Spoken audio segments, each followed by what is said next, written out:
Don't have to overcomplicate it. That's exactly right. So anyway, Yeah.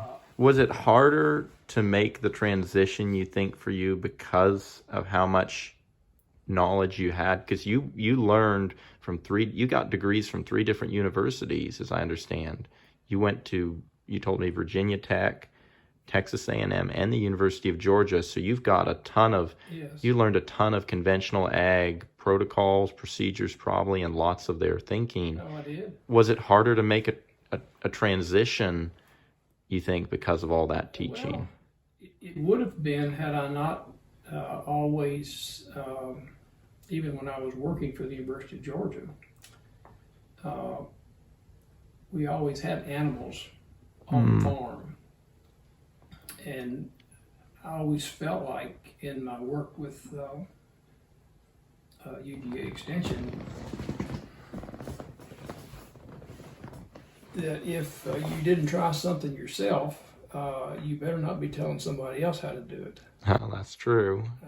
Now that got me in trouble a number of times, just because some of the university folks sometimes would view it as a conflict of interest, but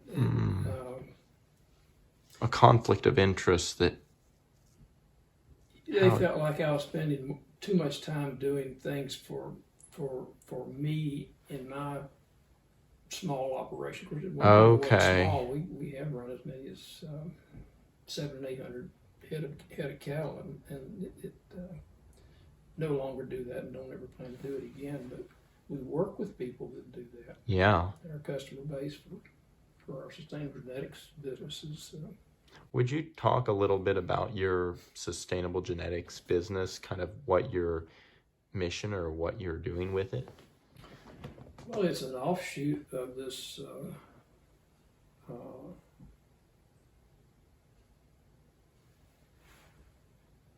our vision of shifting direction in our cattle. It evolved, became reality after I started going to these grazing conferences and listening to people. I was convinced there was a real opportunity in the grass-fed world to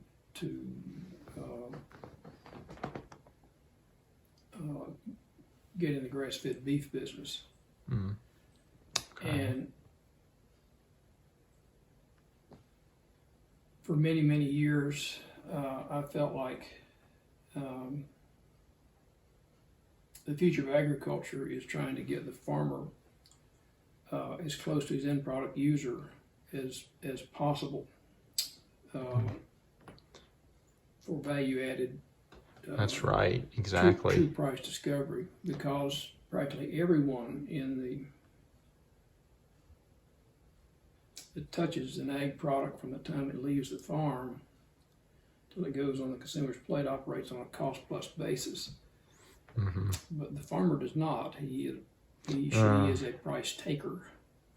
That's right. Meaning, yes. If you leave here in the morning, going to the local sale barn with a calf, you have no idea what that calf's going to sell for. No, but you do know what your costs. Well, you should know. You should know. Now, a lot of people don't, and I've learned that the hard way because I've tried it both ways, and I know which one works and which one doesn't. But that just comes with experience, and some things work. But anyway, we ended up getting in the grass-fed beef business. I won't say we backed into it, but okay. My contacts with the university put me in touch with a forage agronomist at the university here, whose wife also happened to be a meat scientist. Wow. So the three of us got together and put together a grant proposal back, more than 20 years ago, to develop a research project from basically conception to consumer with a small group. I think we had like right at 20 steers. that Okay. we knew the all of the origin history. A lot of them, most of them we had raised, and then some we purchased,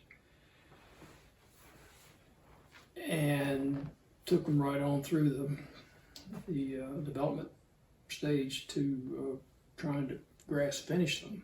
And then the steers were hauled to the University of Georgia and processed in their meats lab over there.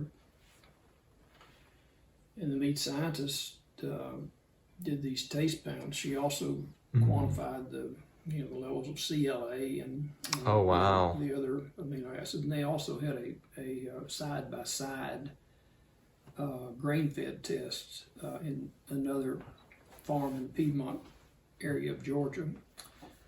So they harvested cattle from that group at the same time they harvested the ones that we had here grass finishing. So they had a side by side comparison of your amino acid levels, and then they also did blind taste panels with the product. And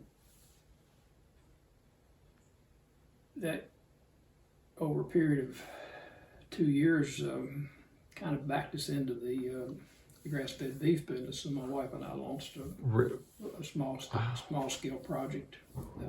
Was the main reason for that was because the test results showed a Yeah, higher quality people of liked it. nutrition in the grass and People liked it. taste in the wow. Yes, it was a desirable product, and we kind of have a hard time conveying this to farmers. Not as hard as it used to be, but you're not in the business of raising cattle. You're in the business of producing food. And the old adage of that the industrial ag food processors used to espouse that here it is, we'll advertise it, convince you to buy it, and we don't care the quality or its health benefits, and that's a whole other story too, because I am absolutely convinced that a lot of the current day human ailments go right back to what we put in our bodies. Absolutely. What we eat. Yeah. And just a side note on that,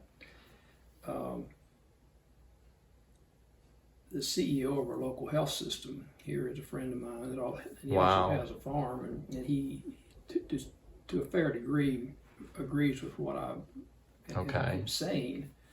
But he told me one day, said there is no money to be made in preventing any kind of ailment. This was 15 plus years ago.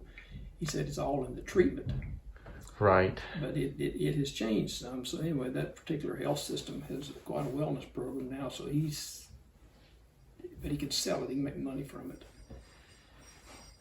But anyway, we ended up in the grass-fed beef business here on a small scale. And this is while I was still working at the University of Georgia. But it's kind of a long answer to the short question about sustainable genetics. But I'll get to it. Yeah. Okay.